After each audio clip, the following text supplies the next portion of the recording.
All right, I think we are live. Hello, everyone, and welcome to Stock Market After Hours. My name is Mark Rusin. I'm a CPA here in the state of California. I hope you're all doing well. It's been a couple of weeks since we got together. Last week, I was driving up to Central California to make some pickups and a few business stops as well. So back in the saddle here at the home base, and excited to talk to you guys about what's going on in the market through the first 3 weeks of 2025. So a lot going on. Let me know where you're tuning in from and what have you been buying or selling more recently since the last time that we spoke. And again, if you're ever interested in seeing my entire portfolio, definitely check out my newsletter, The Stock Investor's Edge. It's the #1 premium investing newsletter for you, where you can get your market updates, you can get stock deep dives on individual stocks, portfolio updates, and so much more. So definitely check out that. There's a link down in the description down below. Sean Wong, good to see you tuning in from Singapore. Congratulations on hitting the 90K subscriber milestone. Thank you. I appreciate that. Next stop's 100K. That's right. Carlos tuning in from Portugal. Katerina, Central Europe. We are going global here today on Stock Market After Hours. I love it. My good buddy John Bircher from Tulsa. Hope you're doing well, John. Buying some Alphabet, NVIDIA, Micron. Jay from Panama bought some Moster and some TEM. Maryland's in the house with Matt. London, UK, Brazil, Tampa. Love it. Tuning in from Indianapolis, Mark the Flower Guy. Rhonda, good to see you. Andrew from Columbia, Missouri. Let's make some money. Brazil in the area. Vegas for James. James, good to see you. Henry tuning in from Kansas. New Zealand is in the house. So what would that be? Are we on Thursday morning? I think it would be over in New Zealand. Shaitan, good to see you from Cyprus. Hope everything is going well with you. Chris from South Carolina. McVeigh, good to see you. Elizabeth, William, and Bob from Alabama. Awesome. So we got a good group here to start. Again, the idea of these Stock Market After Hours is kind of just get my take on what's going on in the market for the week prior, the week ahead, kind of take a recap, but also to interact with you fine folks and just talk about the stock market, as we all have one goal in common, and that is to increase and create generational wealth for ourselves. So let's take a look, and I'll bring up the slide decks and we will get rolling here. So let's take a look at our economic update. So the market performance here year to date. So we just got year to date figures since we're only 3 weeks in. I'm not going to be doing too much comparisons, but everything's pretty much even for the most part. So we got the Dow Jones up 3.8%, the S&P 500 up 3.5%, NASDAQ up 3.6%, and the Russell 2000. So we got the small caps working. We got the mega caps working. We got the overall market as a whole. If I look off to my other screen here and I just quickly look at RSP, which is going to be the equal weighted S&P 500, and I look at that year to date, it's up 3.6% as well. So actually it's outpacing the S&P 500 thus far. We have oil. Oil's made a nice little run here of late, sitting right in those mid $70 range. Which is something that I've been talking about a lot in our newsletter. So if you're definitely not subscribed to that, definitely check that out. But in the past month alone, we have seen oil move around 10% on those crude oil prices. The other area isn't just the crude, but it's also natural gas. And I just put a video out recently. Hopefully you guys were all able to check that video out there. But talking about more about liquefied natural gas, LNG, and things like that. So we've seen the natural gas prices be at record lows for some time. So just a slight increase higher is definitely going to help the bottom line there for those. Bitcoin's been on the move. So right now we're hovering around 104,000 when it comes to Bitcoin there. So right now 103,562 at this very second when I'm looking at, but when we were creating the slides, we were at right around 104. Valuation, that's been where one of our hurdles have been. So there's a number of different ways to look at it though. So 2025, just utilizing the S&P 500 EPS estimates for the full year, gives us an S&P 500 forward PE at 22.5 times. This is the highest, the highest that we've seen outside of the big post-pandemic bubble when we saw the big hockey stick, and then moving all the way back to the tech bubble, I should say. So this is really the only other time that we have seen an S&P 500 with a multiple this high. So that's going to be concerning right out of the gate. That's comparing to historical averages. As you see, the 10-year average hovers right around 18 times. But the thing to think about is, and I've talked about it, on this channel before is the fact that the S&P 500 today is very different than the S&P 500 even 5-10 years ago, 15 years ago. So when we compare to 10-year averages, which it was a lot more industrial heavy, and those companies, as you know, if you are aware of valuation and how different sectors kind of trade in terms of valuation, usually technology is going to be of the highest. Why? Because it's usually the fastest growing. So now we have these companies that are not only growing faster, but they're also operating with great margins. And if you, I was looking at a chart here in the last couple of days that showed the S&P 500 free cash flow margin by decade for the top 10 stocks. And it was hovering around 10 to 15% back in the early 2000s and even into 2010. Now you come up to where we're at today, and we have free cash flow margins that are 4x that. They're over 40% when you look at the totality of the free cash flow margins for Apple and Microsoft and Alphabet and Amazon, so on and so forth. And we bring all of those companies together. So it's quite impressive. So when you start looking at the growth and the efficiency and the free cash flow that's being generated, those are usually companies that can command higher multiples. So it's kind of a little bit different when we compare to 10-year averages, but those the averages look very different today. It's not complete apples and oranges when looking at it from that perspective. So that's where we're at in terms of valuation. In terms of interest rates, those had a nice little run, but have taken a bit of a breather, especially on the 10-year, down about 10 basis points at 4.61. Last time that we met, they were up at 4.71. And if we look at a 10-year, where was the high that it reached? It was up near 4.8. So we've kind of taken a breather off of that. The 2-year kind of sitting at 4.31 right now, which is pretty much on par with where we were at the last time that we met. But in terms of where has that one been in terms of reaching the latest high, that was, hovering around a little over 4.4 from that perspective. So it was up at 5. So we've kind of come down, a good deal there. So that's kind of where we're at in terms of our economic update.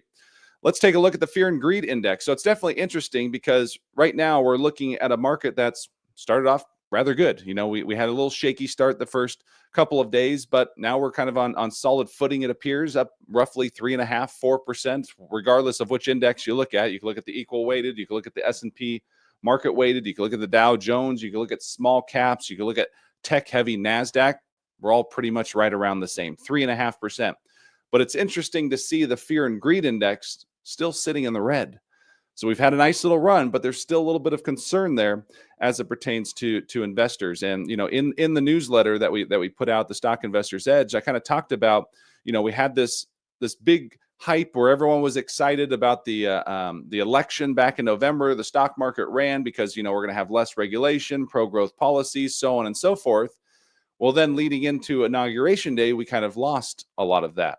And in the newsletters, when I started talking about in our Discord community, is we're going to see a lot of that come back now. And that's kind of what I think we have seen these past couple of days, especially this week being a short week, though, with MLK Day and the inauguration going on. But we've had a good first couple of days here. So it's definitely something to focus on is, are we building momentum towards that fear and greed index? We like to see that in neutral.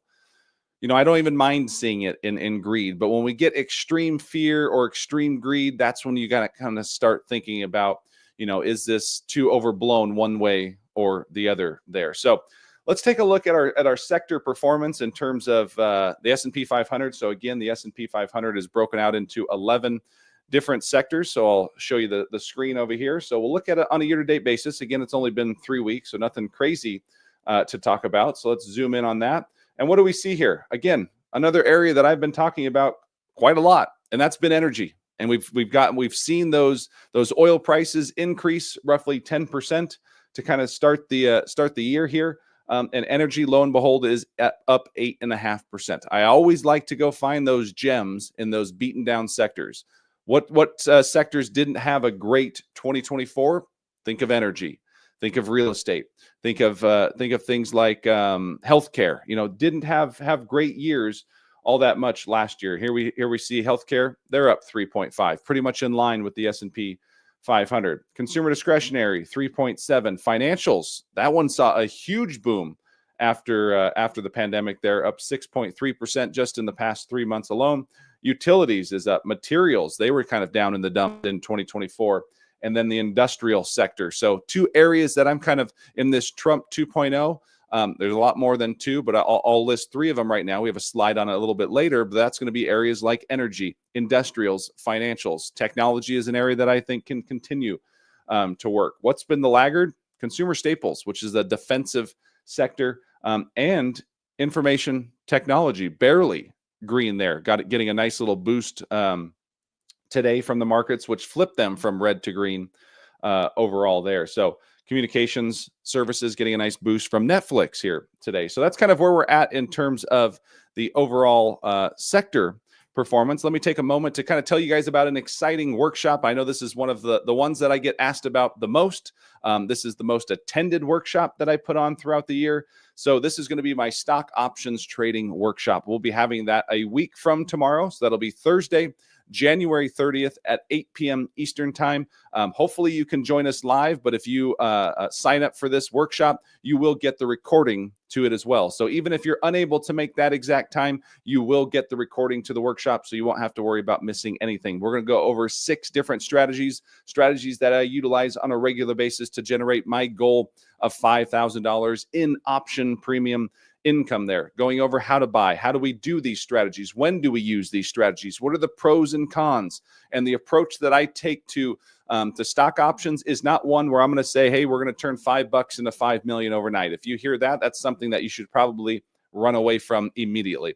My focus is to show you how to utilize options from a cash flow perspective, from a little bit more of a conservative perspective. If I want to buy a certain stock, but I want to buy it at a lower price, I don't want to sit around and just wait for that price to come down. I want to utilize a stock option strategy so that I'm getting paid to wait. I'm getting paid to wait to buy a stock that I want to buy at a price that I want to buy it at.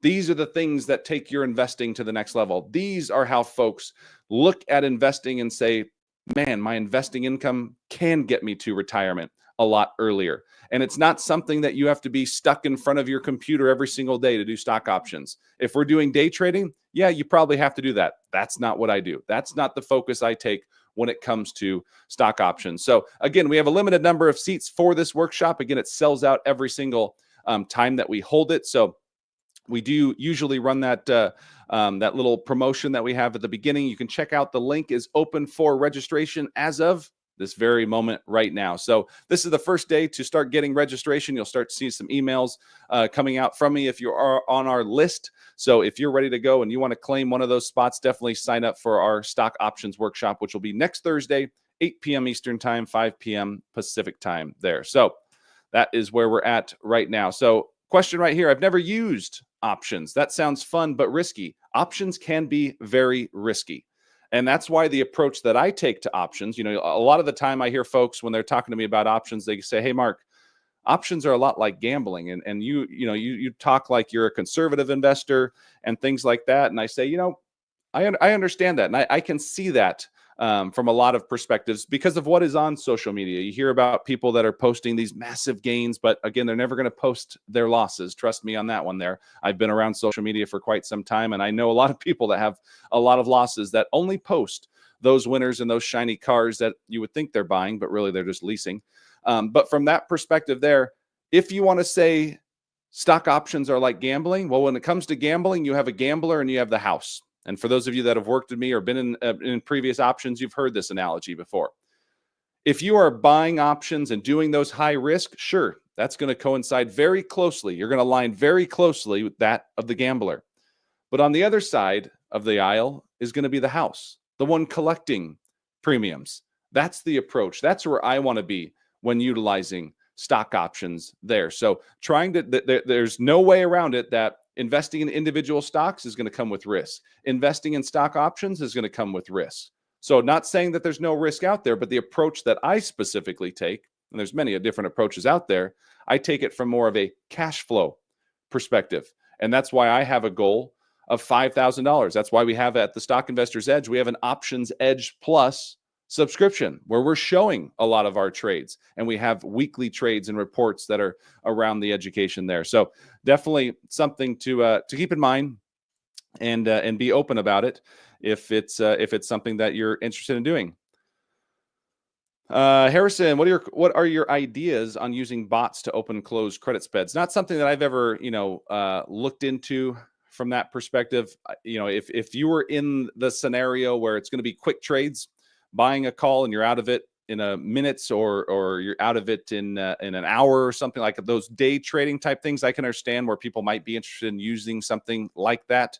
But for me, mine are going to be weeks and months out, generating a lot higher in terms of premium. So that's kind of the approach I take.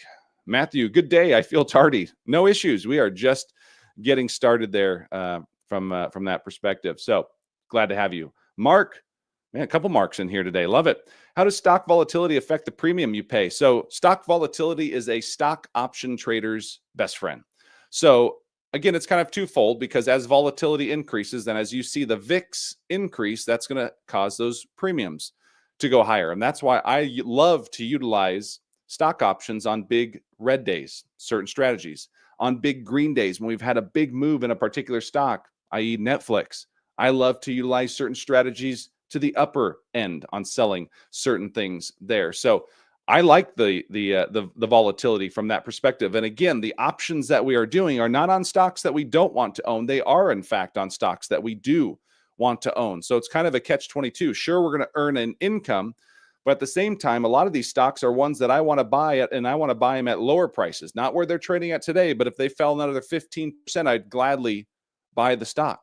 So why not get paid to wait? And those are the approaches and things that we'll be going through from that perspective. Frank, what do you think about PLD, huh? We've talked a lot about that on this channel here. So I knew a lot of you that regularly join our stock market after hours where we talk about PLD. Figured a lot of you would be excited there to see a nice little boost overall. So excited about PLD. So let me jump back over to our computer screen where we can take a look at the Fed Watch tool. So we got a Fed meeting coming up here in about a week from today. So pretty much 99% that the Fed is going to keep rates, which I don't think that's going to shock anyone.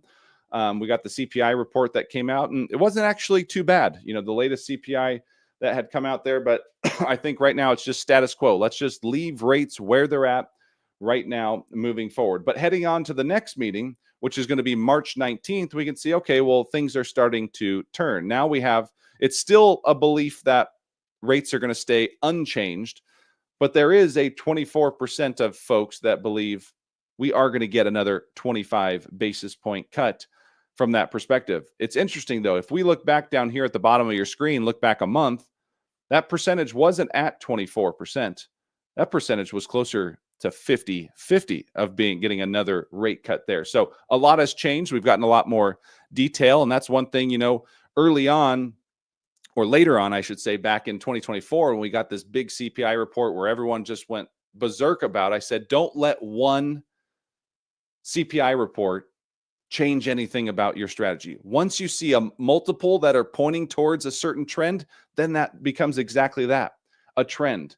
But there can be unique things like in October, we saw, for example, the jobs report. Well, we had 2 hurricanes that just smoked the southeast side of the U.S., where there was a bunch of jobless claims there and a bunch of destruction. Speaking of right now, here in the state that I'm in, California, only an hour up the 5 freeway is all of the wildfires that are going on right there, which are going to impact a bunch of jobs and have an impact. I mean, this is one of the largest economies, not just in the U.S., but in the world here in California. So there can be impact. So never let one report, whether it's a jobs report, whether it's a CPI report, sway your strategy. Oh, now I can invest. Oh, now I need to sell. Things like that. There was a lot of panic. There was a lot of hoopla, but that's why we have this stock market after hours, because I like to kind of set a level playing field here, give you kind of both reasons to be optimistic and defensive at the same time, so that we're looking and we're trying to uncover each stone here, because that's what it comes to investing. We never want to be shocked from that perspective there. So Tim loves selling puts as well. I love selling puts. Nice. All right. So that's where we're at on the, let's go back to the Fed Watch real quick and let's take a look at the probabilities, kind of see where we're at. So Right now, we're sitting at that 4.25 right now. So 425 to 450. That's the range we're at right now. So when you see the light blue, that's where the majority of the vote is. So for the next 3 Fed meetings, we are seeing that we're going to pretty much go unchanged in terms of the Fed, just kind of staying status quo. We're leaving rates higher for longer, even though coming into the year, a lot of folks were expecting, again, this is the same thing we went through last year. Oh, we're getting 5 rate cuts. Well, now we're projected to get 1 rate cut through the entire year of 2025 there. So maybe some of those things that you were excited about, we might have to push the brakes on a little bit. If we jumped into, a bunch of small caps, maybe that's not an area to be, because that was going to be a big beneficiary of lower rates there for small caps. So I have some exposure in small caps there. Might be something that I'm going to be looking at, peeling back on a little bit from that perspective there. So now let's jump into what is in the news to kind of give you guys a quick update on some key items that's been going on, or key newsworthy items, I should say. So we had the inauguration this week. So now we have Trump 2.0. So it's the second term of Donald Trump. Areas of focus in terms of S&P 500 sectors or industries: energy, financials, we've kind of already talked about that, with less regulation. Industrials, building more here, America first type of stuff. AI technology, we saw the AI technology investment yesterday, which we'll talk about here in a second. And a crypto, claiming to be the crypto president here. So something to kind of areas that could definitely benefit from this Trump 2.0. Next, how about we jump into Netflix? An amazing report, whichever way you want to look at it. From Netflix, they just blew it out of the water. Whether you're looking at the subs, which now have surpassed 300 million, up at 301. They added 19 million subs in this past quarter here. 30% sub growth year over year. 55% of subs are sitting in that ad tier, which is going to be high margin dollars for that particular company, because not only are they getting the payment, albeit less than they used to get, but they're able to sell those ads at much higher levels overall. So it's definitely a benefit. The company continues to pour money into content. They're continuing to look at live sports, whether it's WWE, whether it's is WWE, is that a sport? Do we call that a sport, or is that more just entertainment? We'll go football, basketball, that's a sport. Someone let me know if WWE is a sport, or do we call that entertainment? Regardless, they are investing in things like that to change it up. They have their own movies, they have shows and things like that. So Netflix is one of those things that I believe, if we fall into an economic slowdown, maybe people don't think about going out as much, but maybe they just stay in. And what is one of the things that they're going to keep and pay $20 a month? It's going to be Netflix. That's probably going to be one of the last things that I see people kind of bowing out from that. Carl hit it on both there. There we go. Sports entertainment. So it's both. Perfect. Jeffrey too. Sports entertainment. Okay, we'll give them both. James said it's a soap opera for men. That's a good one. So that's where we're at with WWE. So there's a lot to like about Netflix there. You saw their EPS was at 427. Expectations were at 420. So not just looking at the subs and the growth there, but also looking at the actual financials and the free cash flow and things like that. That was a company that blew it out. So again, as a subscriber, and I know the likes of Carl and Jeffrey that just commented, they are already subscribers to the Stock Investors Edge. This is kind of a viewpoint on things that we're building where you can get an edge score for specific stocks right here. We can just type it into the system here and get your edge score. You're going to get weekly recaps. This was the edge score heading into the Netflix earnings report. So I wanted to show what was this showing. And anything over a 70 is usually a solid score. And we weight it from valuation, from growth, past performance. If they pay a dividend, that'll be included in the weighting as well to get us an edge score. But you see a bunch of other great data points, financial valuation data points as well. In addition to being a Edge Plus member, you're going to get our midweek, our Edge recaps to kind of set you up for the week ahead. Stock deep dives on individual stocks. We have a new one coming out this week, and you get those portfolio updates, trade alerts for any stocks that I'm buying or selling.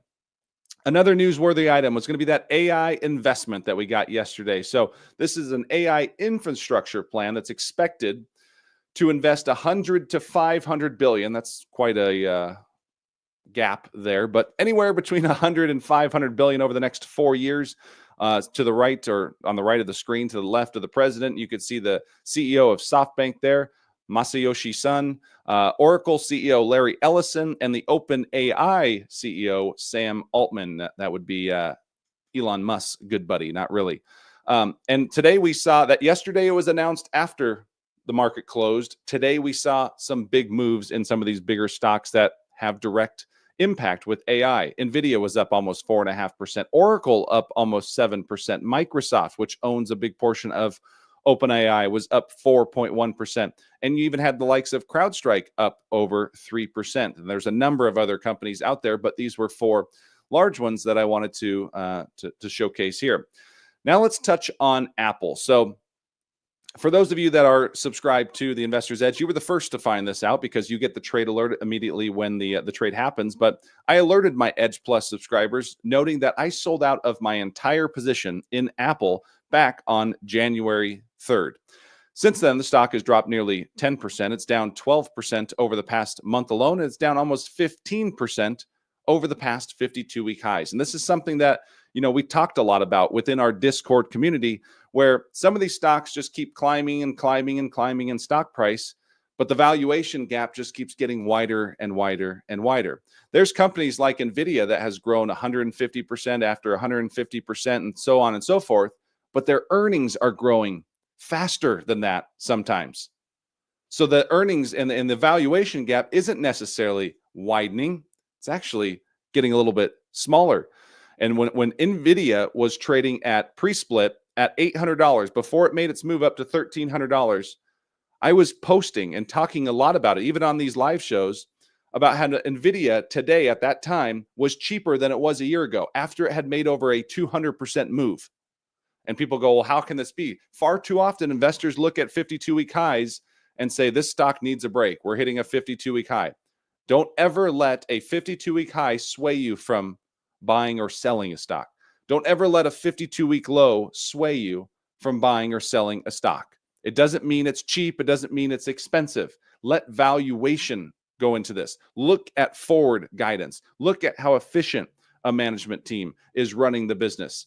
These are all things that I teach within the 6-week Investing Accelerator course that we run through, where we have 2 spots open. So if you're looking to take your investing to the next level, definitely book a 15-minute information call if you want to claim one of those 2. But this is what I was talking about when it came to Apple. Apple was trading at a forward PE multiple of 30.2 times. That's where it's at right now. It was at 34. It was higher than 34 at one point. And their 4-year average, as you can see on your screen, is below 30 at 29.5. And I typically look at 5-year averages but this is a company that has been kind of transitioning more into software a little bit. They're still primarily a hardware company, and that's what a lot of people have difficulty getting out of their head. They want to think into the future. Well, you can't think 15 years out into the future. We have to go with the present and look maybe 1, maybe 2 years out into the future. So way overvalued from that perspective. And this is just one metric. I did this with a customer that went through our valuation tool yesterday, where he picked Apple to go through. And whatever metric that we looked at on our checklist, overvalued, overvalued, overvalued, overvalued, every single one. There wasn't one metric that we looked at that showed Apple as appearing to be undervalued at this very moment. This is how I make my decisions, folks. I go through that investing checklist looking at stocks from a holistic approach. So now we know we have a stock that's trading at over 30 times earnings. That's just looking at one metric. Look at the lack of growth from this company. This is a company that has seen its market cap grow 50% over that 4-year period. Here is the revenues, $366 billion, up to $394. That was good growth. But then from there, we decreased. And from there, in the latest quarter, which was their fiscal year, they ended the year at $391 billion. So essentially, in the past 3 years, this company has gone nowhere in terms of top-line revenue. In fact, it's gone down. Let's transition over to net income, see what's left at the end of the day. 2021, we had $94.7 billion in net income. We jumped up maybe 5% in 22 to nearly $100 billion. Then we decreased to $97 billion in 23 and decreased again to $93.7 billion, reporting the lowest net income that this company has had in the past 4 years alone. Yet investors keep buying and buying and buying, pushing the multiple, stretching it further and further. Guys, valuation has to make sense. We can't just buy a stock because our dentist said they were buying the stock. That's euphoria. That's when we want to get out, okay? Us as investors that really want to build true wealth, we want to focus on valuation, okay? And look at companies. If you look at EPS, earnings per share, you will see earnings per share growing every single year for this particular company here. Why? Because they're spending so much cash on buying back stocks. That's a great thing. There's two primary ways to return money to shareholders: buy back stock, pay a dividend. By this company spending more money, $100 billion on buying back stock, they're able to mask their lack of growth. Because when you take your net income divided by your share count, that's how you get EPS. But if your net income isn't going anywhere, how does your EPS keep going up? They keep buying back stock. So buying back stock is a great thing, but you also want to take a look at the full picture here. And this is a company that has not been growing at all.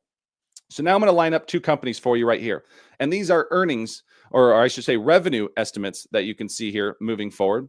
So on the left, you see company A. On the right, you see company B. So on the right here, we have a company that's growing at mid-single digits. On the right, you have a company that's growing around 35% here, okay? So we're showing you both of those from a revenue perspective. Now, if I look at these two companies, I'm off to the side here so we don't cheat by any means. The earnings growth is almost identical to these, okay? So keep that in mind right there. Here's the EBITDA margins for these two companies. Company A generates EBITDA margins, how efficient the management team's running, at 34.5%. Company B at 65%. Here's the forward PE multiples for both of these companies. 30.2 for company A, 31.7. Almost identical valuations for both of these companies right here. And someone's already on to me in the comments down there guessing who exactly these companies are. So right now, if I told you NVIDIA and Apple are trading at the exact same PE multiple. In fact, Apple for the past month has traded at a higher multiple. They have been more expensive than NVIDIA. So company A is correct. It is Apple. And company B is in fact NVIDIA. Look at the growth moving forward. A company growing at 35, you're going to pay exactly the same. One company's growing at 35%. The other company's growing at 7%. One company has continued to multiply its revenues, multiply its earnings. The other company has seen its revenues flatline. In fact, they've seen their earnings decrease from that perspective. And you can't, because some folks, the Apple defenders will go, well, they're operating at a much more efficient rate. No, they're not. NVIDIA is doubling them up in terms of that. So again, not two companies that are exactly like-minded, just giving you an example in terms of valuation here. So valuation has to matter every single time. So let me take one more second to kind of tell you guys a little bit about our options workshop and remind you for some of those that have just joined us. So next Thursday, a week from tomorrow, I'll be holding my options trading workshop, going through 6 different strategies that I utilize to generate $5,000 per month. That's my goal. Sometimes we're over it. We're usually right around it there. How to buy and sell options. How do you manage risk when it comes to options there? We'll have some Q&A time. And again, if you're not able to join it live, when you sign up for this, you will get the recording to it. So don't worry that, oh man, I'm busy that time. Nope, that is fine. Sign up for it still, because you will get the recording to it and you can reach out for questions after that. There's a link down in the description below as well. So that is going to wrap up our stock market after hours today. I hope you guys enjoyed today's show. It's been great getting back and chatting with you guys. Let's keep it up. Let's keep this market rolling here. I think there's a lot to be excited about in 2025. And that's one of the great things about options is there's options to be had in up markets. There's option plays to be had in down markets. There's option plays to be had when the stock market's just moving sideways. So there's always a strategy to put in play. Those are the things that we're going to be talking about during an options workshop next week. So hopefully we'll see you next week and you can lock in your spot there again. It'll be down below 30 minutes. That's it. Yep. So we don't do the power hour. Sometimes we talk here for an hour. Sometimes we go over an hour. Sometimes it's 30 minutes. It depends on what's going on. in the market here. So definitely it's going to sway. So thank you guys for joining me. It's been a pleasure seeing you guys again and chatting. Hope to see you guys at the stock options workshop, but I'll see you next week for the live show as well for another stock market after hours. Hope you guys stay safe, and we'll see you next week. Take care.